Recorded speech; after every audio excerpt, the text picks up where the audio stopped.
확실히 느껴지는 게 있어요. 인도자가 누구냐에 따라 가지고 달라진다라는 생각이 드는데 그 피아노 작사 전공하셨다라고 제가 들었거든요. 그래서 이렇게 찬양을 가르쳐 주시니까 합창하시는 게 다른 것 같아요. 저희 교회는 열심히 연습해도 그 한계에서 벗어나지 못하는 부분이 있는데 주님 선생을 넘어갈 수 없다라고 보통 얘기하잖아요. 그래서 누가 어떤 선생이 있느냐에 따라 가지고 제자들의 모습들이 달라진다. 결국 저희들에게 있어서 귀한 것은 그런 것 같습니다. 저희가 예수 그리스도를 믿기 때문에 또 예수 그리스도라는 선생을 저희들이 쫓아가니까 저희가 그분 안에서의 변화와 바뀌어가는 일들이 다른 사람들과의 모습하고는 분명히 다른 거죠. 주를 기뻐하시게 하는 삶, 저희들이 살아가는 삶의 모든 부분이 주님을 기뻐하시는 부분이 되어져 가겠지만 특히 저희들에게 있어서 가장 중요한 것 중에 하나는 주님의 계명을 지키는 걸 겁니다. 그렇죠? 그럼 주님의 계명이 뭐죠? 네, 서로 사랑하라는 것. 왜 주님은 서로 사랑하라는 이 하나의 메시지를 저희들에게 던져줬을까? 기독교라고 얘기하면 기독교는 사실 사랑이라는 그 하나의 단어로 정리가 되어져 가고 있죠. 그래서 우리가 하나님을 사랑하고 또 이웃을 사랑하는 것, 하나님을 사랑하고 이웃을 사랑하는 이 사랑이라는 그 단어로 속에서 모든 것을 다 이루었다라고 얘기하십니다. 그리고 또 우리들 사이에서 얘기할 때는 서로 사랑하라고 얘기하셨어요. 왜 서로라는 단어를 붙였을까라는 고민도 적지 않게 해봤습니다. 근데 성도님들도 해보시죠. 혼자 사랑하면 힘들죠. 인간이 갖고 있는 모습에서는 짝사랑이라는 게 참 힘들더라고요. 어릴 때 풋사랑으로 갖고 있는 옛날 얘기하는 그 짝사랑의 모습은 그냥 고이 간직하는 짝사랑이 이루어지면 나중에 문제가 발생할 수도 있죠. 저희들의 모습이 그런 것 같습니다. 그래서 주님이 서로 사랑하라고 얘기했었을 땐 상호작용이라는 거예요. 한 사람이 모든 것을 다 내어줄 수 없습니다. 요즘 제가 드라마 얘기하면 안 되죠. 제가 알고 있는 드라마 중에 하나의 모습이 한 사람의 사랑을 얻기 위해서 여전히 그 친구의 모든 것을 도와주는 이런 어떤 드라마의 모습을 잠깐 보고 있는데 결국은요 한 사람의 모든 수고로 인해서 이 사랑이 만들어지지 않는다는 거예요. 이 사랑이라는 것은 함께 이루어졌었을 때 온전해지는 거고 부부의 사랑도 마찬가지죠. 옛날에 형제님들은 누워서 모든 걸 다 하셨잖아요. 자, 그럼 물 갖고 배고파 그럼 밥 차려주고 그리고 이게 당연하다라고 예전엔 여겼었어요. 근데 요즘 그렇게 하시면 어떻게 되죠? 집에서 나가셔야죠. 아니면 자매님이 공국 끓여놓고 나가버리시죠. 요즘의 시대는 많이 변했는데 사실 이것이 정상인 거죠. 서로 사랑하는 모습들이 가정 안에 만들어졌었을 때 가정이 온전해져 가는데 당연히 누려야 될 가장의 어떤 특권이라고 생각하셔서 그냥 앉아서 모든 것을 얘기하는 모습이 되어져 가면 결국은 지치는 거예요. 왜 요즘 황혼이혼이 많아졌냐면 예전에는요 당연하게 남편을 위해서 모든 것을 다 수고해야 되는 모든 걸 다 수고해야 되는 것이 당연하다라고 생각했었어요.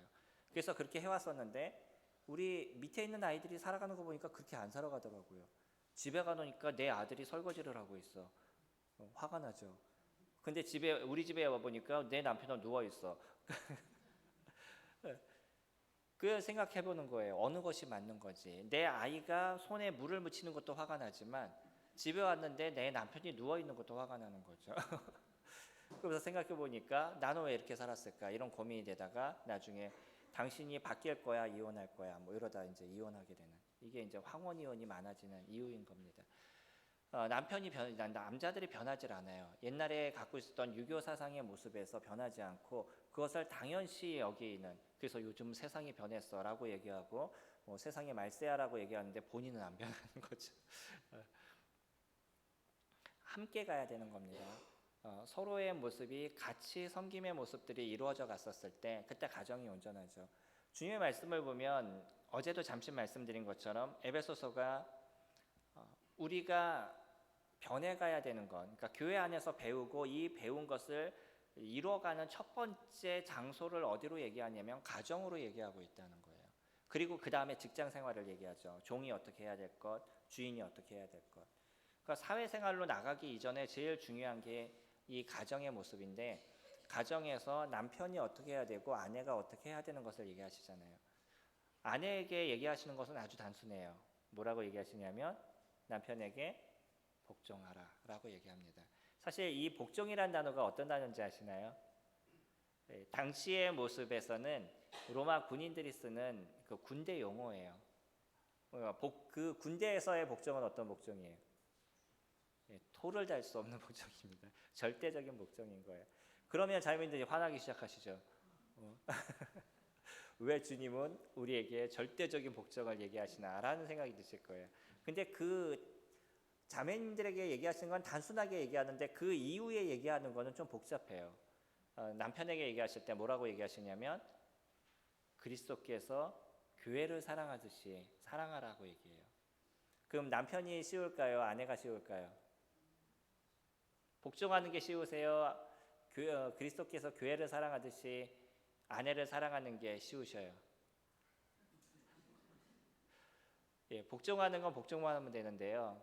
그리스도께서 교회를 사랑하듯이 아내를 사랑하는 것은 목숨을 내놔라 이 얘기입니다. 예수 그리스도께서는 교회를 위해서 목숨을 주셨어요. 그러니까 남편에게 얘기할 때 너 목숨을 내놓을 정도로 사랑해야 돼라는 거예요.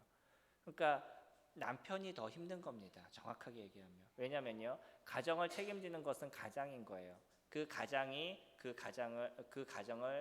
책임지고 그 가정을 바르게 만들어가는 거. 이게 하나님께서 주신 소명인 거죠. 우리는 그 소명을 이뤄가는 이제 일들을 이뤄가고 있습니다. 그렇기 때문에 아내를 사랑하는 방법이 무엇인지를 공부를 하셔야죠. 사랑이라고 우리가 얘기할 때 사랑을 모르는 사람들은 아무도 없어요. 그렇죠? 그리고 우리는 아내를 사랑한다라는 표현도 썼는데, 그러나 막상 진짜 사랑이라는 그 자체가 무엇인가, 사랑은 어떻게 하는 것인가 라는 부분에 있어서는 모든 사람의 생각 속에서 조금 다른 부분들이 없지 않아 있을 겁니다. 그러면 우리는 이 사랑이 무엇인지에 대해서 조금 더 공부하고 생각하고 고민해야 되는 부분들이 있어야 되는 거죠. 사랑이 어떠세요? 사랑을 생각하시면 그 사랑의 마음이 생겨야지만 사랑하시겠어요? 사랑의 마음이 없어도 사랑하시겠어요? 남편이 어느 날 이렇게 봤는데 너무나 사랑스러울 때가 있고, 딱 쳐다봤는데 왜 왼수가 옆에 앉아 있는지 자고 일어나서 옆을 쳐다봤는데 깜짝 놀랐어요. 원수가 누워 있어요 옆에. 그 우리들의 감정이라는 자체는요 계속 변하는 겁니다.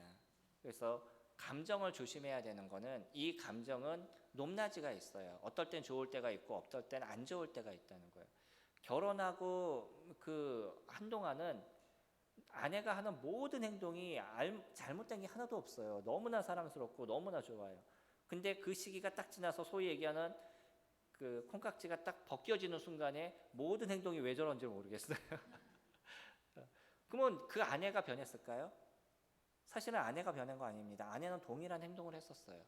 근데 내가 그 아내의 행동에 익숙해져 가는 순간 속에서 이것이 좋았던 게 안 좋아지는 걸로 변하는 시점이 있는 거예요.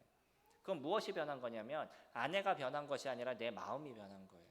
내 마음이 변하고 감정이 변하니까 느껴지는 게 달라지는 거죠. 그래서 예전에는 무조건 사랑스러웠는데 지금은 모든 행동이 이상해 보이는 그렇게 변해가는 거예요. 그래서 이 감정이라는 부분을 우리는 조절할 줄 알아야 되죠. 사실 사람들은 감정은 내 안에 일어나는 감정, 내 감정도 내가 몰라라는 표현을 많이 쓰거든요. 그리고 왜 이런 감정이 일어났는지에 대해서 내 스스로 컨트롤할 수 없다라고 생각을 하는 거예요. 그러니까 일어나는 감정에 따라서 행동을 하는 거죠. 기분이 좋으면 좋게 행동하고 기분이 안 좋으면 안 좋게 행동하고. 근데 저희들은요, 신기한 게 뭐냐면 주님은 저희들에게 사랑하라라고 얘기하셨어요. 그럼 감정이 좋을 때 우리는 사랑을 해야 되는데 감정이 안 좋을 때는 어떻게 해야 되는 거예요? 그리고 또 항상 기뻐하라고 얘기하셔요. 항상 기쁘시나요? 그 이상한 사람이죠. 항상 기뻐하면 계속 웃고 다니면 뭔가 이상하죠. 근데 우리는 기쁨이라는 자체도 사실은 감정인 거잖아요. 그래서 좋은 마음이 있을 때 기뻐하는 건데 안 좋은 마음이 있을 때도 있죠. 근데 주님은 항상 기뻐하래요. 그러면 다시 얘기한다 그러면 우리들의 감정을 조절해 나가라는 거예요. 기쁨의 마음을 유지해 나가야 되는 것이고 사랑의 마음을 유지해 나가는 거예요. 놀라운 게 뭐냐면 저희가 그렇게 좋아하는 고린도서 13장 말씀을 살펴보면 조금 충격적인 부분들이 있어요. 13장 말씀 잠깐 보실까요?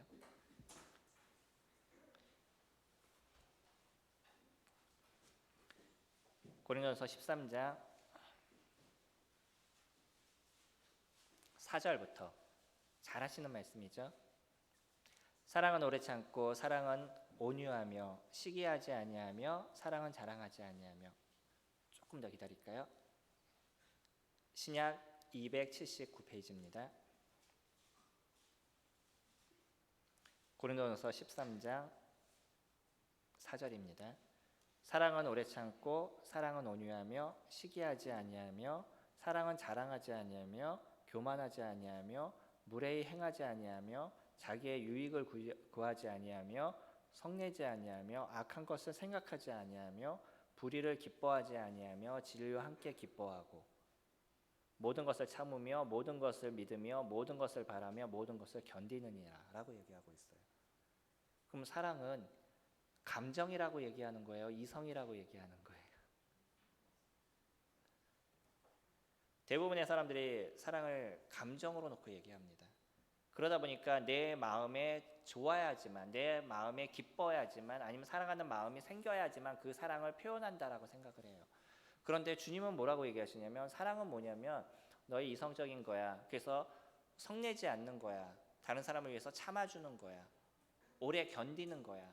이것을 사랑이라고 얘기해요. 아내를 위해서 오래 견뎌주는 것, 무슨 표현을 하신 거예요? 사랑의 표현을 하신 겁니다. 아내를 위해서 성내지 않는 거, 화가 나는데 무엇을 하신 거죠? 사랑의 표현을 하신 거죠.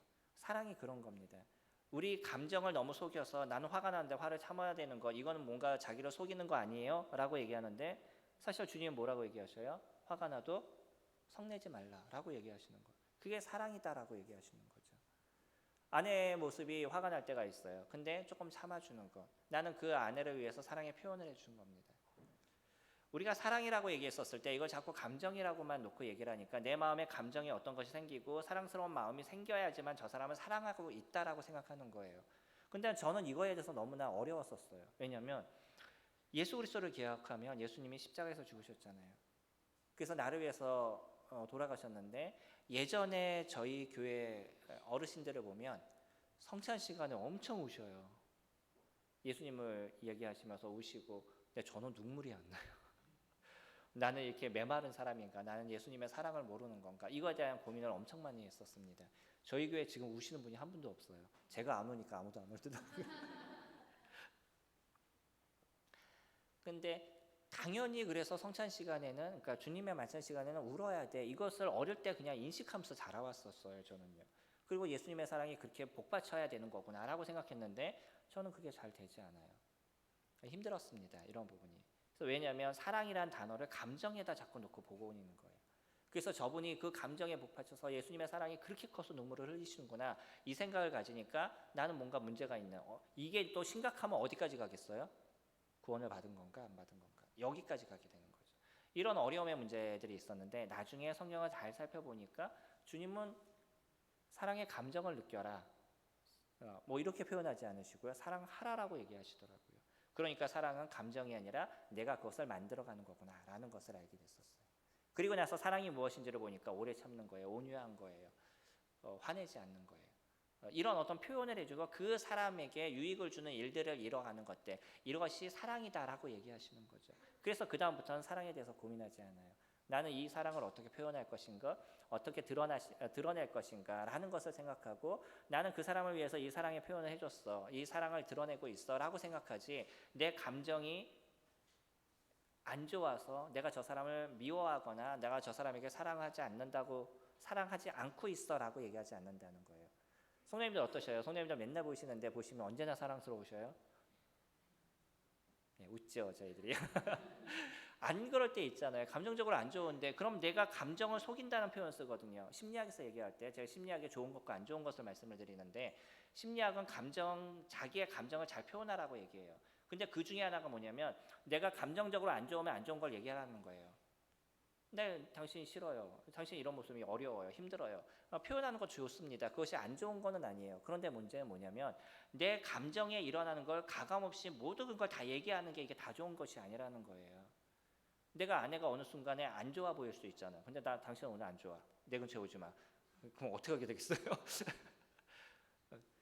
그 감정을 내가 조절하는 것이 중요한 것인 거지 그 감정이 생겼다고 그 감정에 대해서 그걸 다 표현하는 것이 중요한 것이 아니라는 거예요.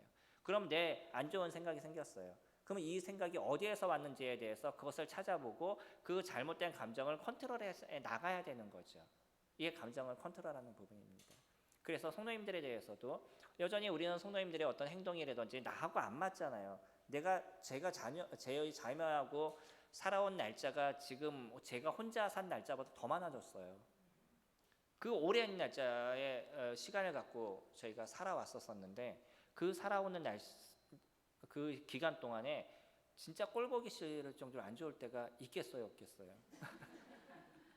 근데 그 안 좋은 것에 마음이 들어왔었을 때 그것을 다 표현하면 어떻게 되겠어요?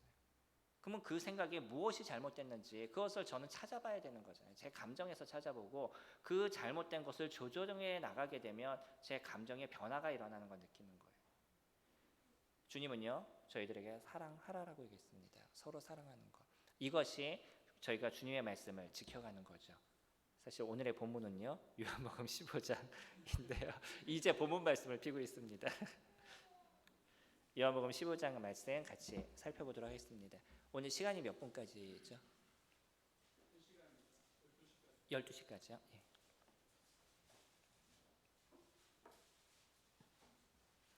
요한복음 15장 1절부터 15절까지입니다.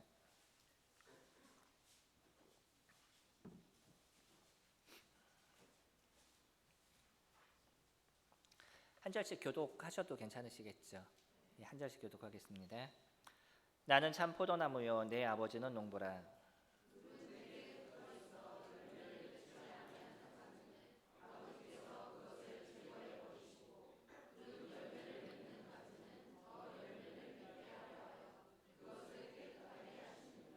너희는 내가 일러준 말로 이미 깨끗하여졌으니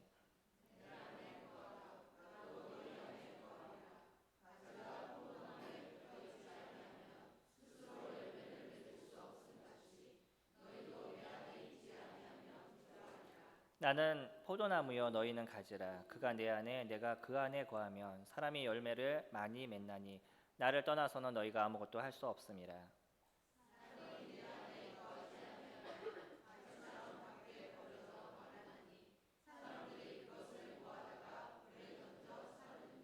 너희가 내 안에 거하고 내 말이 너희 안에 거하면 무엇이든지 원하는 대로 구하라. 그리하면 이루리라.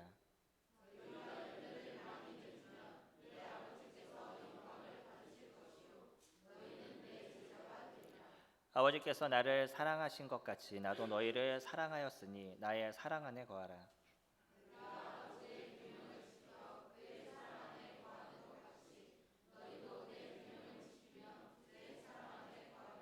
내가 이것을 너희에게 이름은 내 기쁨이 너희 안에 있어 너희 기쁨을 충만하게 하려 함이라.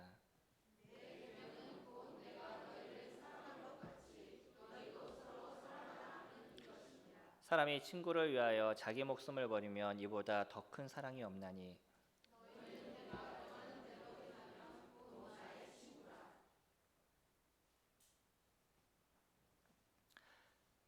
이제부터는 너희를 종이라 하지 아니하리니 종은 주인이 하는 것을 알지 못함이라. 너희를 친구라 하였노니 내가 내 아버지께 들은 것을 다 너희에게 알게 하였음이라. 우리가 잘 알고 있는 말씀입니다. 특히 또 성도님들이 잘 아실 수 있는 것은 성도님들은 이곳은 농사를 지시는 분들이시잖아요. 저는 특히 저는요 이런 부분을 잘 이해하지 못하는 거는 저는 농사를 져본 적이 없어요. 제가 방울토마토를 저희 옥상에다 한번 심어봤는데 옆에 건물에 있는 분이 너무 안타까워가지고 제가 가서 좀 도와드리면 안 될까요? 라고 얘기를 하더라고요. 방울토마토를 심었는데 3개가 열렸어요. 그래서 얘는 워낙 이렇게 열리나 보다 그랬더니 나중에 알고 보니까 엄청나게 열리더라고요. 그러니까 방법을 모르는 게 어떻게 키워야 되는지, 농사를 져보지 않았으니까. 근데 너무나 놀랐던 건 뭐냐면요, 이번에 그 내용을 유튜브에서 제가 이렇게 찾아봤었는데, 포도나무 하나에 그 포도송이가 3,500송이가 열렸다라고 얘기하더라고요. 그 나무가 한 12년 정도 됐대요. 제가 이제 유튜브를 보는 거, 그 때가 언제인지 정확하게 모르겠는데, 그러니까 12년 정도 나무를 키웠대요. 그리고 이 나무의 줄기가 거의 100m, 1000m 정도까지 그 한 나무가 가는 거예요. 아니요, 한 나무에서 어떻게 그러잖아. 전 이해가 안 됐었어요. 근데 이분이 이 한 나무를 갖다 키우기 위해서 엄청난 노력을 한 거예요. 그리고 그 밑에 두엄을 주거나 이런 것도 그냥 일반적인 두엄이 아니라 그 유기농 두엄 자체도 아예 뭐 비료나 이런 거 쓰지 않고 특별하게 자신이 만들어서 그것을 하고, 그 땅도 그 미생물이 잘 자라서 그 안에서 잘 생성될 수 있도록 그렇게 만들어 주셨더라고요. 나중에 이분이 자기가 이 일을 한 것에 대한 부심이 얼마나 크신지, 내가 죽으면 이곳에 묻어줘 뭐 이렇게 얘기하시더라고요. 그 정도로 그게 그냥 농담으로 하신 얘기가 아니더라고요. 진짜 그런 마음을 갖고 있을 정도로 거기에 완전히 올인하시는 분이에요. 그러니까 이분이 그 수확한 포도가 좀 비싸대요. 그런데도 많은 사람들이 와서 사가요. 이 포도가 맛있고, 또 놀라운 게 뭐냐면 포도 송이에다가 이쑤시개를 꽂아 놓더라고요. 아시나요? 성도님들 모르시나요? 그래도 비슷하시네요, 저하고. 이쑤시개를 이렇게 꽂아 놓는데 이건 뭐예요? 라고 물어보니까, 이쑤시개를 꽂아 놓는 이유는 이 포도가 그 최상품이라서 잘 준비가 됐으면 포도가 안 떨어진대요. 근데 만약에 나무가 안 좋거나 그 포도가 안 좋으면 이 송이가 떨어져 버린대요. 그 꽂힌 거기가 상처잖아요. 이 상처가 아물지를 않아서 얘가 죽어버리는 거예요. 근데 얘가 튼튼하면 그 이쑤시개가 꽂힌 상태에서 이게 아물어 버리는 거죠. 신기하더라고요. 근데 그 꽂혀져 있는 게 그냥 다 아물어 있어요. 그러니까 잘 키운 거죠, 포도나무를. 포도나무 하나를 키우는 데 있어도 이만큼의 노력과 수고가 들어가는 거구나. 그리고 이렇게 좋은 포도나무가 있었을 때 열매가 이만큼 맺히는 거구나 라는 거를 제가 오늘의 말씀과 연계해서 보게 됐었어요. 주님이 저희들에게 그렇게 얘기하시죠. 나는 참 포도나무요, 내 아버지는 농부라. 물은 4개 붙어 있어 열매를 맺지 아니하는 가지는 아버지께서 그것을 제거해 버리시고, 무릇 열매를 맺는 가지는 더 열매를 맺게 하여 그것을 깨끗하게 하시느니라. 물론 이 말씀에 대한 그 분별은 조금 여러 분별들이 있습니다. 근데 저희가 내용을 보는 데 있어서는 이건 비유잖아요. 비유는 한 가지 우리에게 주시는 교훈을 주시기 때문에 저희가 한 가지의 중심적인 것을 보실 수 있으면 좋겠습니다. 여기에 대한 얘기를 여러 가지로 이렇게 얘기하시는데, 중요한 건 뭐냐면 오늘 말씀이 어디서부터 시작되냐면 요한복음 13장에서부터 시작이 돼요. 요한복음 13장에서부터 시작되는 소위 얘기하는 다락방 강화죠. 다락방 강화가 13장 31절에서부터 시작이 되게 되는데, 그때 가룟 유다가 그 자리에서 떠나는 그 이후부터 이제 시작이 됩니다. 그러면서 그게 어디까지냐면 17장까지 쭉 연계해서 메시지를 전하시고 계시는 거예요. 그러니까 이 말씀을 듣고 있는 사람들이 대부분 제자들인 거죠. 그렇다 그러면 제거해 버린다는 얘기를 하셨을 때 이거는 제자들 중에도 누군가 제거가 되겠다라는 생각을 가질 수밖에 없는 거잖아요. 그러니까 여기에 대한 분별을 여러 가지로 하시게 되는데, 우리가 조금 더 고민해야 되는 거는 제자들이라고 얘기했을 때 지금 앉아있는 사람들은 정확하게 예수님이 보호하시는 12제자지만 그런 제자지만, 예수님께서 얘기하시는 그 제자 중에는 가룟 유다도 포함되어져 있다는 거예요. 이 자리에는 없지만. 그렇기 때문에 그것을 염두하고 주님께서는 얘기하신다는 것을 이해를 하시면 제거가 된다라는 얘기도 조금 이해가 되실 겁니다. 주님은 지금 그것을 함께 염두하시고 이야기하시는 것으로 보여져요. 그래서요, 이 중에서 그 누구는 제거가 될 겁니다. 어디에 있지 아니하면 내 안에 거하지 아니하며.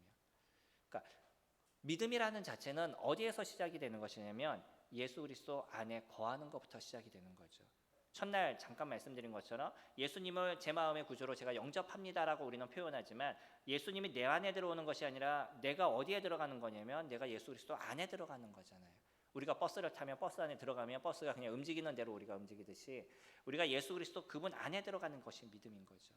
영접하는 자, 곧 그 이름을 믿는 자들에게는 하나님의 자녀가 되는 권세를 주신다 그랬는데 이제 주님 제가 주님의 나라로 들어가겠습니다. 주님의 나라에 가겠습니다. 그래서 주님의 나라에 들어가는 그 순간 주님께서 우리를 영원한 나라로 이끄시고 하나님의 자녀가 되게 하시고 하나님의 나라에서 살아가는 그런 은혜를 저희들에게 베풀어 주시는 거죠. 그래서 주님께서 얘기하실 때 내 안에 거하면이라고 얘기하고 있어요. 열매라는 이 자체는 어디 안에 들어가지 않으면 맺어지지 않는 거냐면 예수 그리스도 안에 들어가지 않으면 이 열매라는 것은 맺어지기가 쉽지 않다는 겁니다. 세상에 많은 사람들은 어떤 순간에 이렇게 살펴보면 그리스도인들보다 믿지 않는 사람들이 더 많은 사랑을 베푸는 것처럼 보여져요. 그러지 않으시나요? 그 국경 없는 의사에 여기 기부해 보신 적 있으시나요? 우리는 교회만 드려야지 그런 데는 안 드립니다. 필요하시면 하셔야죠. 그들이 그런 수고와 노력을 하면 그것이 믿지 않는 사람들이라 할지라도 우리는 여전히 구제하는 사역을 이뤄가는 거잖아요. 참 경건은 고아와 과부를 돌보는 것이고 너희를 세속에 물들지 않게 깨끗하게 하는 것이라고 얘기하는 것처럼 거룩을 이뤄가는 것이라고 말씀하시는 것처럼 우리가 경건하다라고 얘기했었을 땐 그 경건에 대한 실질적인 행위가 드러나게 되는 거죠. 우리가 교회 안에서의 어떤 일만 이루는 것이 이것이 모든 것의 경건이 아닌 거잖아요. 우리가 살아가는 삶의 모든 영역이 다 경건을 이뤄가는 인생이라서 가정의 모습에서 아니면 사회의 모습에서 아니면 교회 와서 이 모든 것이 동일하게 이루어져 가는 것이 크리스찬들의 삶인 거죠. 저는 어릴 때부터 믿음의 삶을 이중적으로 배웠어요. 교회 가면 경건하고 밖에 나오면 틀려지는. 그래서 우리 교회 어떤 자매님들 보면 교회에다 몽빼바지 이렇게 갖다 놓으셔요. 치마. 교회 오면 그걸 입으셔요. 집에 갈 땐 바꿔 입고 나가죠. 쳐다보면서 왜 그러실까라는 생각이 들었어요. 근데 교회는 긴 치마 입어야 돼서 오면은 그 치마 입으시고 나갈 땐 괜찮으니까 그냥 벗고 나가시는 거. 그럼 그거 왜 하시죠? 그 경건의 모양을 갖고 있는 거잖아요. 경건한 게 아니라 경건의 모양을 갖고 있는 거고 교회는 그래야지만 밖에는 안 그래도 된다는 이 이중적인 생각을 갖고 있는 거죠. 믿음의 삶이 온전해진다, 우리가 갖고 있는 열매가 맺어진다라고 얘기할 때 이 믿음의 삶은 교회에서도 가정에서도 사회에서도 똑같아지는 걸 만들어가는 게 우리가 영적으로 성장한다라고 얘기하시는 거죠. 어떤 목사 아들이 하는 얘기가 우리 아빠는 강당에서 내려오지 않았으면 좋겠어요 라고 얘기를 너무나 은혜로운 얘기를 하는데 집에 오면 폭군이 된다는. 그거는 문제가 있는 거잖아요. 그러니까 우리가 교회 왔었을 때 성도님들 모습이 가정에서 모습이 되셔야 되고 사회에서의 모습이 되셔야 되는 거죠. 물론 조금 어떤 사회의 모습이나 이건 조금 다를 수 있겠지만 기본적으로 우리가 말하는 것 아니 행동하는 것들 말투 뭐 이런 부분들이 동일한 모습들이 되어져 가야 되는데 저는 어릴 때부터 이것을 이중적으로 배운 거예요. 왜 이중적으로 배웠겠어요?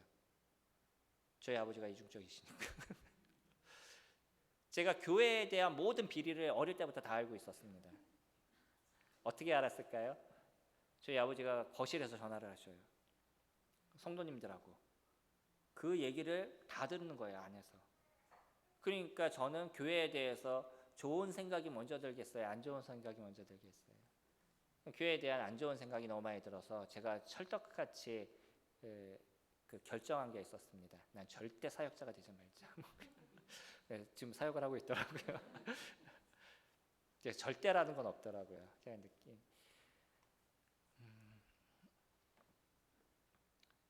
저희 아버지도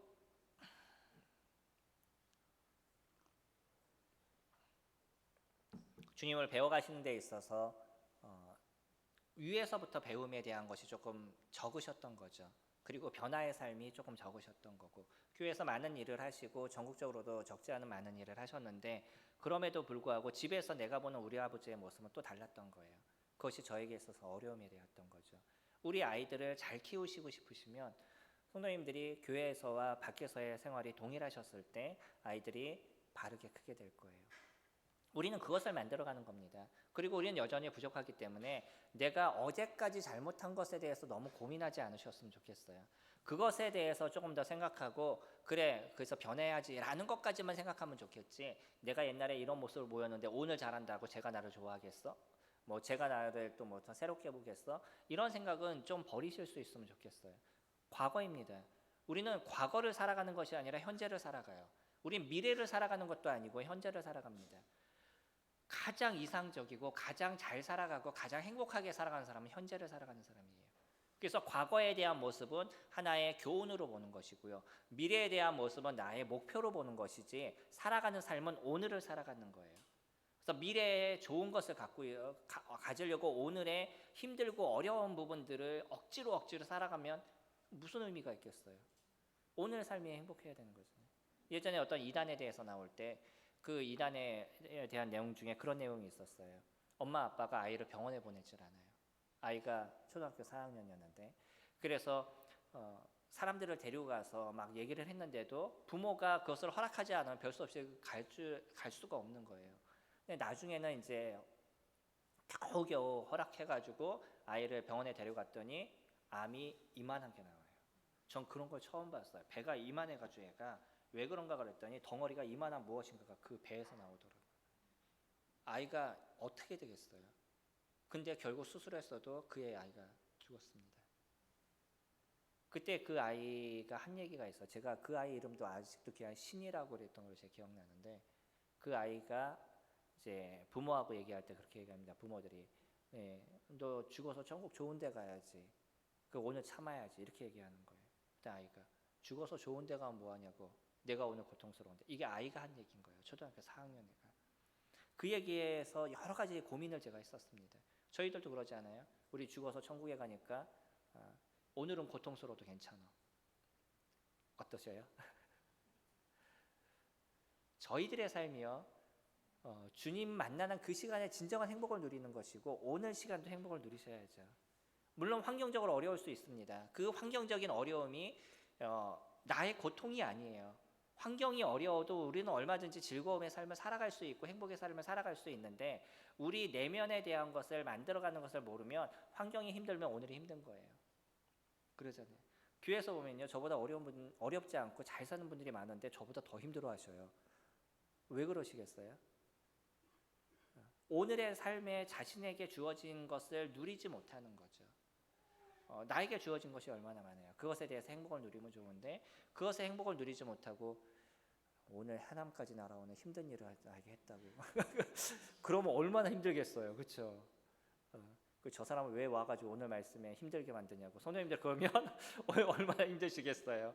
그러니까 우리는 오늘 우리에게 주어진 것을 누리는 것이죠. 그것에 대해서 하나님의 은혜를 누리는 인생을 살아가면 그것이 저희들에게 열매가 되고 은혜가 되는 거예요. 오늘 주님이 얘기하신 부분들을 저희들이 잘 생각해 보면요, 첫 번째, 우리에게 있어서 열매를 맺는 데 있어서 중요한 건 무엇이어야 되냐면 예수 그리스도 안에 거하는 것부터 시작이다라고 얘기했잖아요.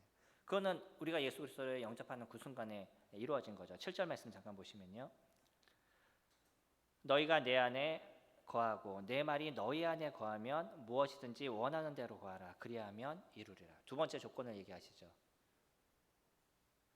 예수님의 말씀이 우리 안에 거하는 것. 열매는 그렇게 맺어지는 겁니다. 우리가 예수 그리스도 안에 거하면서 시작이 되는데 그 거하는 거로 끝나는 것이 아니라 예수 그리스도의 말씀이 우리 안에 거하게 됐었을 때 우리 안에서 열매가 맺어지기 시작하는 거죠. 주님의 그 말씀을 힘입지 않고 우리가 주님을 섬기는 데 있어서 너무나 어렵습니다. 예수 그리스도를 의지하지 않고 하나님을 의지하지 않고 우리가 주님을 섬기는 거는 소위 얘기해서 그래 힘들지만 그래도 나중에 천국에 가니까 오늘 힘듦을 참으면서 살아가자, 이런 얘기를 해야 되는 거예요. 근데 저희가 예수 그리스도를 의지하고요, 완전하신 그 아버지 하나님을 의지하는 인생을 저희가 살아가게 됐었을 때 주님께서 우리를 어떻게 도우시고 어떻게 행해 나가시는지를 저희들이 경험하게 되고요, 가정의 모습이 남편과 아내 사이가 힘들고 어렵지만 그래도 오늘 주님께서 지켜가시고 오늘 이 문제를 해결하실 그것을 내가 의지하고 가다 보니까 그 어려움을 잘 소화할 수 있는 힘이 저희들에게 생기는 거죠. 그리고 나서 조금 지나 보니까 가정이 온전한 모습으로 변해가는, 어떤 가정도 한순간에 좋아지는 가정이 없어요. 그 가정이 온전해지기 위해서 자신들의 갖고 있는 그 죄를 깎아내는 그런 어려움의 문제는 분명히 존재하게 된다는 거예요. 저희 아이가 축구를 하다가 팔이 부러졌어요. 어느 날 전화가 왔는데 아빠 학교 좀 와보셔야 되겠어요. 얘가 이런 얘기 했다고 무슨 큰일이 생긴 거예요. 그래서 이상해서 지금 출발할게 그래서 가봤는데 누워 있는데 보니까 이 팔이 완전히 여기가 완전히 부러졌어요. 이쪽이 떨어질 때 뚝 소리가 났다고 그러더라고요. 그 병원에 가 보니까 이 뼈가 큰 뼈와 작은 뼈가 있는데 작은 뼈는 이렇게 살짝 휘어져 있어요. 이게 부러지면 뼈가 이렇게 휘어져 있기 때문에 얘는 자꾸 이렇게 앞으로 나가는 성질이 있습니다. 그러면 이렇게 돼 버리잖아요. 그래서 이 뼈가 부러졌을 때 거의 100% 수술이래요. 근데 이 의사가 보더니 어린아이니까 가급적이면 수술하지 맙시다라고 얘기하더라고요. 좋은 분을 만났어요. 그래서 그 상태에서 엑스레이를 찍고 건들지 말아야 된다는 거고 그 상태에서 그냥 그 붕대를 감더라고요. 그 다음에 또 가보니까 잘 그래도 그 틀어지지 않고 잘 있다고 건들지 않고 그 상태로 다시 또 붕대를 또 감아요. 그래서 잘 아물었는데 얘가 몇 달이 지나서 이걸 풀었더니 부러진 건 여기가 부러지고 그 다음에 기부선 여기까지 있죠. 움직이지 말아야 되니까. 근데 얘가 이게 안 펴져요. 몇 달 동안 이러고 있었으니까요. 근데 이걸 만약에 얘가 잘못된 게 아니잖아요, 사실은요. 그게 너 펴야 되지 왜 못 펴? 그걸 딱 펴버리면 어떻게 되는지 아셔요? 이게 부러지는 거예요, 또 다시. 그래서 이거를 풀기 위해서는 몇 달 동안 물리치료하면서 천천히 풀어간 거예요. 그랬더니 나중에 이제 정상으로 돌아온 거죠. 그런 시간이 필요한 거예요. 이걸 한순간에 해서 되는 게 아니잖아요. 천천히 재활해서 풀어야 되는 거죠. 우리가 예수 그리스도를 믿고 나서 죄 가운데 살아갔던 저희들이 이 죄에 대한 것을 깎아내리는 시간들이 얼마나 어렵겠어요. 그런 입장에서 얘기하면 당연히 우리는 어려울 수밖에 없죠. 이걸 피는데 제가 얘는 편하려면 그냥 가만히 있으면 돼요. 근데 이거를 재활하는 데 있어서 힘든 부분들이 있는 거예요. 그 힘듦의 순간들이 통과하게 됐었을 때 온전함의 모습이 되어져 가는 거고, 아이들이 걸어 다니는 것도 그 아이가 일어나서 부딪히고 깨지고 이러면서 걷잖아요. 그러다 나중에 그러니까 기다가 일어나서 걷잖아요. 그런 어떤 고통의 시간이 있어야지만 아이들이 걸어가지. 지금 저기 귀한 아이가 나중에 걷는데 저 상태로 계속 있어봐요. 매일 4다리로 걸을 거 아니에요.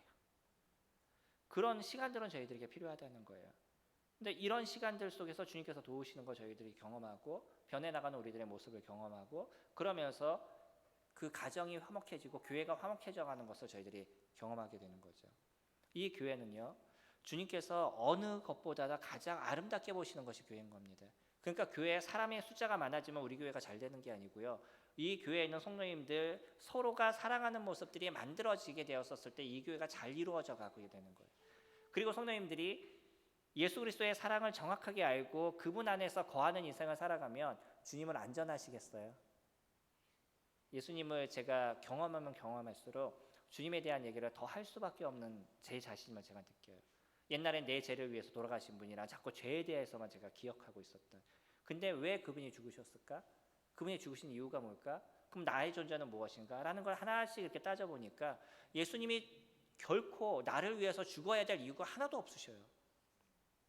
그러시잖아요. 예수님이 너 잘못했어? 그럼 얘 없애버리고 다시 만들면 되잖아요. 근데 안 그러셨어요. 제가 진짜 놀라운 게 그런 거예요. 저희는 만들 수가 없지만 예수님은 사람을 만드실 수 있는 분이잖아요. 그러면 죄 가운데 있는 사람들 다 쓸어버리고 새로운 종족을 만들면 되죠. 근데 왜 굳이 하나밖에 없는 아들 예수 그리스도를 주시고 예수님 스스로도 십자가에서 죽음을 선택하셨겠어요? 이거는 우리의 머리로 도저히 이해할 수 없는 하나님의 사랑입니다. 그렇기 때문에 하나님의 사랑이 나에게 있어서 얼마나 크고 놀라운지에 대해서 경험이 되니까 그 마음을 갖고 주님 앞에 이성적으로 감사를 드리는 거예요. 그냥 감정이 올라왔었을 때만 감사하는 게 아니라 그런 이성을 갖고 주님 앞에 주님 저에 대해서 이런 은혜를 베푸심에 대해서 또 오늘의 삶에서 도우심에 대해서 제가 감사합니다라는 그 고백을 이뤄가게 되는 거죠. 그래서 주님을 경험하면 경험할수록 우리는 더 큰 사랑이 그 가운데서 세워져 가는 거예요. 에베소서 1장에서는 바울이 에베소 교회를 위해서 기도하는 내용이 나와요. 그때 뭐라고 얘기하냐면 예수 그리스도를 아는 지식의 넓이와 길이와 높이와 깊이가 더 커져가기를 원한다. 이렇게 표현하거든요. 똑같은 내용인데 그걸 자꾸 반복함을 통해서 점점 커져야 된다는 걸 우리에게 인식시켜주고 있는 거죠. 예수 그리스도의 사랑을 점점 깊게 알아가는 거예요. 그것을 알아가는 순간에 우리는 더 주님을 사랑하는 마음들이 커져가는 거죠. 그래서 주님의 사랑이 저희들에게 점점 커져가게 됐었을 때 우리도 그 사랑을 베푸는 그런 인생을 저희가 살아가게 되는 거잖아요. 8절에 너희가 열매를 많이 맺으면 내 아버지께서 영광을 받을 것이요 너희는 내 제자가 되리라. 그 전에 아까 살펴봤던 것처럼 그 이후에 얘기하시는 게 뭐냐면 구하라는 것이에요.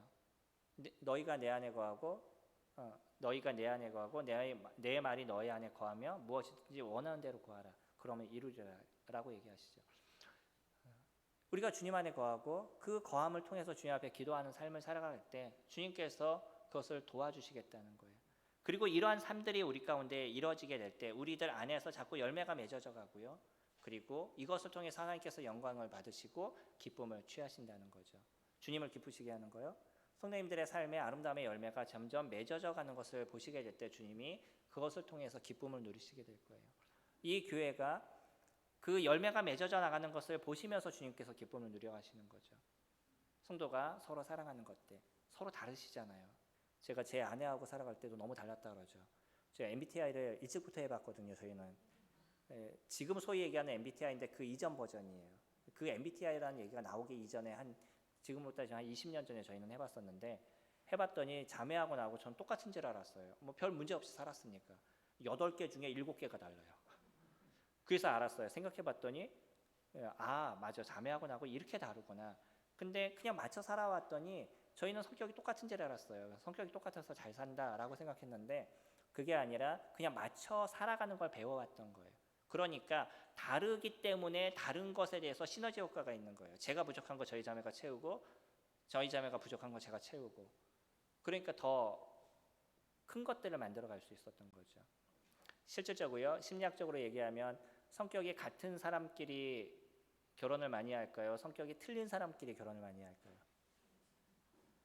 실질적으로 얘기하면 성격이 같은 사람끼리 결혼을 많이 합니다. 왜냐하면 나하고 비슷한 사람한테 끌리는 거예요. 근데 그리스도인들을 봤더니 저희 모임에 있는 성도님들을 다 이렇게 살펴봤더니 성격이 다른 사람이 더 많아요. 왜 그럴까요?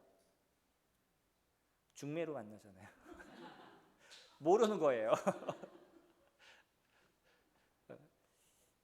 그래서 성도님들이 참 아름답다라는 생각이 들어요. 틀려도 또 주님의 안에 서 있는 그 하나로 함께 감사하고 결혼하시고 그것들 맞춰가는 시간들을 가져가시는 것들. 저희들에게 있어서 중요한 부분은요. 예수 그리스도 안에 거하면서 열매를 맺어가는 거죠. 9절 말씀 보시면 아버지께서 나를 사랑하신 것 같이 나도 너희를 사랑하였으니 나의 사랑 안에 거하라. 12절이요. 좀 건너뛰어서 12절 볼게요. 내 계명은 곧 내가 너희를 사랑한 것 같이 너희도 서로 사랑하라 하는 이것이라. 우리에게 열매의 가장 중요한 것은 사랑이다라고 지금 얘기하시는 거예요. 예수 그리스도께서 우리를 사랑하신 것처럼 우리들도 예수 그리스도를 사랑하는 것뿐만 아니라 서로 사랑하는 것들. 이 사랑은요 여러 가지가 있을 겁니다. 그래서 성도님들 그 사랑이 무엇인지에 대해서 좀 배워가는 시간들을 가지실 수 있으면 좋겠어요. 이거는 성경을 통해서도 저희들이 배울 수 있고요. 그리고 일반적인 책을 통해서도 사랑에 대해서 저희가 배울 수 있는 아주 디테일한 거, 자세한 것들 이런 것들은 그것을 통해서도 저희가 배울 수 있는 많은 부분들이 놓여져 있습니다. 그래서 제가 제 아내하고 이야기를 하는 이 가운데는 오랜 역사의 시간이 흐르면서 체득된 것들이 있어요. 그래서 해야 될 것과 하지 말아야 될 것은 나름대로 필터링이 되는 거죠. 제가 우리 아내에게 해야 될 말과 하지 말아야 될 말이 이게 정리가 되어져서 해오기 때문에 문제가 없는 거지 내 안에 일어나는 감정대로 생각대로 다 얘기했다 그러면 저희는 벌써 찢어졌을 거예요. 그러니까 배워오는 겁니다. 제가 부족한 거 아니면 어느 순간에 서로 안 좋았는데 이 안 좋은 것이 무엇이었을까 생각해보면 내가 어떤 단어를 잘못 썼거나 아니면 자매가 쓴 단어 중에 내가 너무 힘들어하는 단어가 있다 그러면 나중에 조금 편할 때 같이 앉아서 자매가 이런 얘기는 내가 좀 힘들어 라는 걸 표현하는 거예요. 자기가 이게 문제야 라고 얘기하면 문제가 되는 거예요. 당신이 이게 문제야 라고 얘기하는 게 아니라 당신이 얘기했던 이런 얘기는 내 마음에 이게 아직 소화가 되지 않아. 그러니까 이런 얘기는 좀 상가해 줬으면 좋겠어. 그래서 내 감정을 얘기해 주는 거죠. 그럼 아내가 그 얘기를 들으면서 아 이건 좀 어려워하는구나. 그럼 내가 좀 참아줘야지라는 생각을 갖게 되는 거죠. 이게 배워가는 거예요. 사랑이라는 것들이 그냥 내 마음의 감정이 착 일어나서 아니면 기도를 하셔서 아니면 성령이 충만하셔서 이것이 이루어졌으면 좋겠는데 성령이 충만하셔도 미워하는 사람은 여전히 미워하게 되잖아요. 그것만으로 이루어지지 않는다는 거예요. 성령의 충만이라는 건 뭐냐면 하나님 말씀 내가 지배를 받는 건데 많은 사람들이 성령의 충만함이라는 것을 내가 찬양이 너무나 좋고 예수님이 너무나 좋고 이런 어떤 감정적으로 올라온 것 이것을 성령의 충만이라고 생각하니까 이런 상황 속에서 모든 것을 다 할 수 있을 것처럼 착각을 갖는 거예요. 성령의 충만은요 에베소서하고 골로새서에서 얘기하는 것처럼 말씀에 충만히 거하는 것. 에베소서는 성령 충만함을 받아라 라고 얘기하는데 골로새서에서는 그 말씀이 비슷하게 나오는데 뭐라고 나오냐면 말씀 안에 충분히 거하여 라고 나오죠. 말씀 안에 충분히 거하는 게 우리가 성령의 충만을 받는 건데 말씀 안에 충분히 거하는 게 성경을 충분히 읽어서 말씀 안에 충분히 거하는 게 아니라 성경을 읽은 거를 내가 행해 나가는 거죠. 마태복음에서 보면 산상수훈이 나오잖아요. 이 산상수훈의 맨 마지막에 뭔지 아시나요?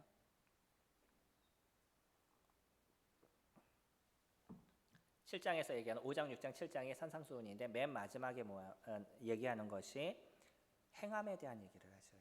너희가 이 모든 것을 듣고 행하는 자는 반석 위에 세운 집과 같으니 라고 얘기하시고 너희가 이것을 듣고 행하지 않는 자는 모래 위에 지은 집과 같으니 라고 얘기하셔요. 결국 모든 것을 다 들었어요. 제자들이 아니면 거기에 있는 많은 유대인들이 들었어요. 그 들은 걸 갖고 그들이 행하게 됐었을 때 그때 비로소 거기에 대한 열매가 드러나게 된다는 거죠. 주님의 말씀을 저희들이 듣고요. 주님의 말씀을 저희들이 알았을 때 아는 것을 끝나는 거는 그냥 아는 거예요.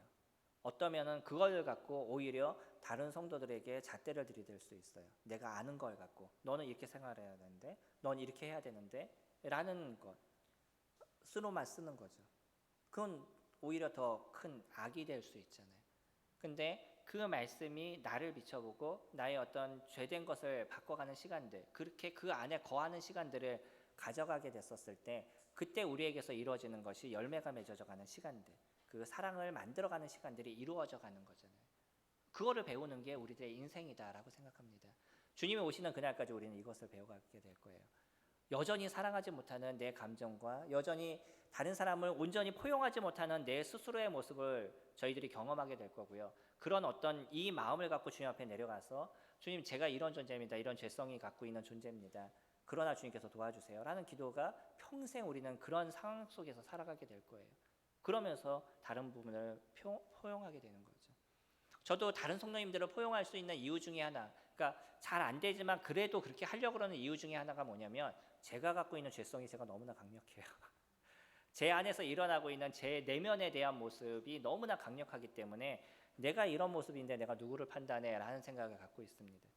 그러면 다른 사람을 이해할 수 있는 것이 조금 더 넓어져 가요. 왜 저런 행동을 하는지 그래 나도 저러겠지 라는 그런 생각을 가질 수가 있어서 사랑이란 자체가 그래서 하나님의 말씀이 어떻게 이야기하시느냐 그것을 기억하고 그것을 행해 나가고 그것을 베풀어 나가게 됐었을 때 그때 그 사랑이 이루어져 가잖아요. 오늘 사랑을 이루기 위해서 다른 성도님들의 물 한 잔 딱 드리는 것 그것도 사랑 아니겠어요? 무엇인가 하나를 행하시는 거죠. 교회 오셔서 오시기 전에 한번 생각해 보세요. 교회 오시면서 오늘 성도님들한테 나는 사랑의 표현을 어떤 것을 할 것인가. 그래서 여러 가지 많은 것 중에 그 하나를 행하시면 그 하나의 문제가 아닙니다. 저희는 그 하나를 했다라고 생각하지만 나는 이거를 하기 위해서 계속 생각하고 있었어요.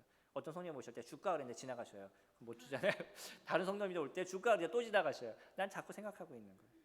그러면 내 머릿속에는 이거를 행해야 된다라는 그 기본적인 개념을 계속 붙잡고 있는 거예요. 이게 무서운 겁니다. 작은 것 하나 이게 작은 것이라고 생각하지만 결코 작은 것이 아니에요. 그래서 이 하나를 행하는 부분들을 우리가 가져가게 됐었을 때 교회의 모습이 좀 더 밝고 아름다운 모습으로 변해가는 거죠. 그 해남교회는 참 좋은 부분을 갖고 있습니다. 저희 교회가 갖지 못한 아름다움의 모습을 가져가고 있어요. 그리고 또 저는 성도님들이 사실 어떤 관계를 맺어가고 있는 건 전 잘 몰라요. 제가 2박 3일 동안 성도님들을 보면서 성도님들을 다 판단할 수 있는 것이 아닌 거죠. 성도님은 모릅니다. 그러나 지금 말씀을 드리는 거는 지금의 모습에서 해남 학동교회가 해왔던 그 아름다움의 모습에서 조금 더 업데이트를 시키는 거죠. 조금 더 나아지는 모습들. 그것을 만들어가는 데 있어서 가장 중요한 것, 그것은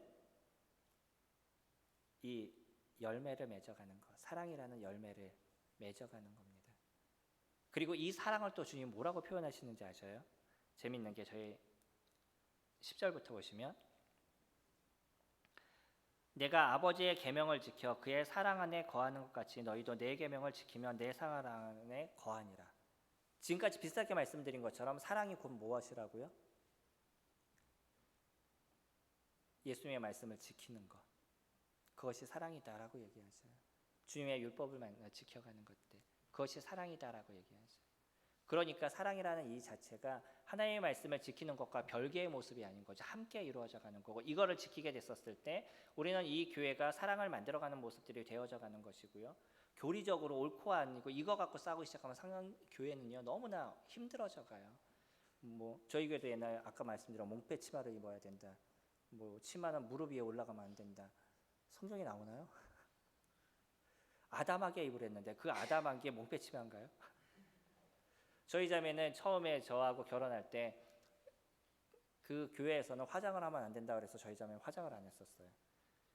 교회 오기 전에는 그 미니스커트에 화장, 풀 화장 이렇게 하고 회사를 다니다가 주님을 믿고 나서는 그 모든 걸 바꿨어요. 그리고 나서 교회 갈 때 평상시에도 화장을 하나도 안 하고 치마는 항상 길고, 이게 경건한 거였어요. 그래서 자매가 다니는 교회를 갔더니 모두 다 하얘하셔요. 화장을 안 하셔서. 거기다 또 지하야. 그리고 너울을 쓰고 있어요. 어떠실 것 같아요? 구도자가 딱 내려갔어요. 어떨까요? 그 모습을 봤었을 때 무덤에 들어오는 것 같았어요. 어떤 분이 이런 표현을 썼었어요. 그러니까 저희가 이런 걸 갖고선 경건하다 아니면 성경적이다 이렇게 얘기하지 않는 거잖아요. 이런 걸 갖고 싸우기 시작하면 교회는 힘들어지고 어려워지는 거예요. 주님이 우리에게 얘기하신 부분들이 무엇인지, 그럼 사랑을 만들어가는 것 무엇인지, 이것을 생각하고 그것을 이뤄가는 시간들을 가져가면 더 좋은 것을 만들어가죠. 사람은 부정적인 걸 얘기하면 점점 부정적으로 변해요. 긍정적인 것을 얘기하면 더 긍정적으로 변합니다. 교회가 좋은 것을 만들어갈 것을 얘기하면 그것에 신경을 쓰게 되지만, 안 좋은 것을 얘기하기 시작하면 해야 되지 말 것만 얘기를 해요. 넌 이거 하지 말아야 돼, 넌 저거 하지 말아야 돼, 이건 옳지 않은 거야, 이건 그런 거 아니야. 그러면 그것을 듣는 사람은 계속적으로 이 율법이 채워져 가는 거예요, 머릿속에. 자기가 스스로 주님이 원하시는 것과 원하지 않는 것이 무엇인지를 경험하고 그것을 버려가는 인생을 살아갈 수 있도록 도와줘서 자기가 갖고 있는 그 의지를 갖고 주님을 찾아갈 수 있도록 만들어줬었을 때 그 사람의 모습은 잘 변하지 않아요. 내 스스로 하나님을 찾아가는 것을 배워가기 때문인 거예요. 근데 율법을 배워서 이거는 옳아, 이것은 그러라는 얘기만 들으면 나도 그렇게 배웠기 때문에 다른 사람에게 그것만 얘기를 해요. 제가 처음으로 저희 자매를 만나면서 다른 교회를 가봤습니다. 그 전까지는 계속 저희 교회만 있었어요. 그래서 저희 다른 교회를 가봤는데 저희 자매 교회인 거죠. 인사드리기 위해서 가서 참석하고 집에 오면서 이 교회는 이게 문제야, 이게 문제야, 이게 문제야, 이게 머릿속에 그대로 이렇게 나오더라고요. 그러니까 나는 그런 것만 생각한 거예요. 이 교회가 갖고 있는 좋은 것들, 이 교회가 갖고 있는 아름다운 것들, 이걸 보는 게 아니라 이 잘못된 거, 이것만 너무 듣다 보니까 그 잘못된 것만 이렇게 머릿속에 재어져 있었어요.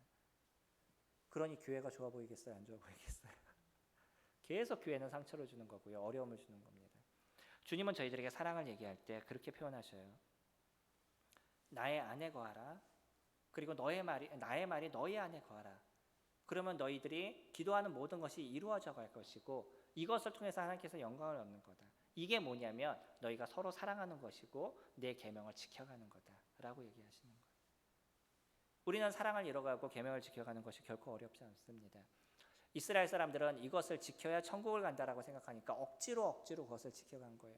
저희는 이것이 어렵지 않은 이유가 무엇이냐면 13절에 12절부터 보시면 내 계명 곧 내가 너희를 사랑한 것 같이 너희도 서로 사랑하라 하는 이것이니라. 사람이 친구를 위하여 자기 목숨을 버리면 이보다 더 큰 사랑이 없나니 너희는 내가 명하는 대로 행하면 곧 나의 친구라. 이제부터는 너희를 종이라 하지 아니하리니 종은 주인이 하는 것을 알지 못함이라. 너희를 친구라 하였노니 내가 내 아버지께 들은 것을 다 너희에게 알게 하였습니다. 우리가 왜 이것이 가능하냐면 예수 그리스도 그분이 보이신 사랑이 얼마나 놀랍다는 걸 저희가 품고 있기 때문이에요. 그분은요, 사랑의 최고치에 대해서 얘기를 하셨습니다. 이제 이때가 지나고 나면 18장에 가서 예수님이 겟세마네로 가셔요. 그리고 거기서 잡히시고 십자가로 나가시게 되는 거죠. 이 마지막, 이 다락방 강화라는 것은 이들에게 하고 있는 거의 마지막 유언과 같은 얘기인 거예요. 그러면서 하시는 게 내가 이제 죽으러 갈 거야.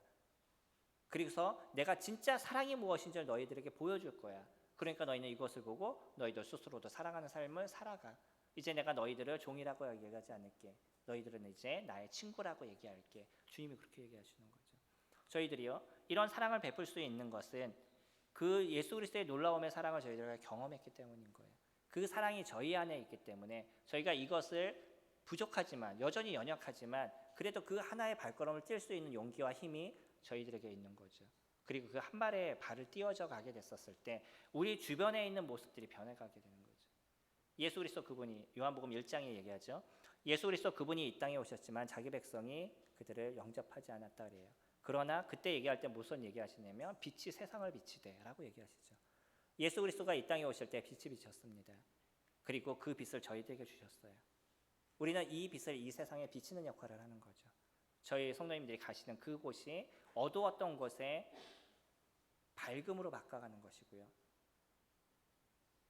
다른 사람들은 그곳에서 악을 드러내고 다른 사람에게 상처를 주고 어려움을 주는 모습을 가져가지만 저희 성도님들이 그 자리에 가게 됐었을 때 그들에게 은혜를 끼치고 그들에게 위로를 주고 그들에게 힘을 주는 일들을 이뤄가는 거죠. 이게 우리가 세상의 빛으로서 살아가는 삶의 모습인 거잖아요. 이런 모습들이 교회 가운데 더 아름답게 만들어져 가시면 이곳을 통해서 하나님께서 아름다움의 기쁨을 누리시고요. 이곳을 통해서 주님께서 일하시는 그 놀라움의 역사가 더 아름답게 이루어지리라 생각이 됩니다. 2박 3일 동안 성령님들을 만나고 땅끝까지 올 수 있어서 땅끝 그 탑을 봤어요. 제가 처음으로 태어나서 처음으로 그 아름다움의 시간들을 보내고 감사의 시간을 보냈습니다.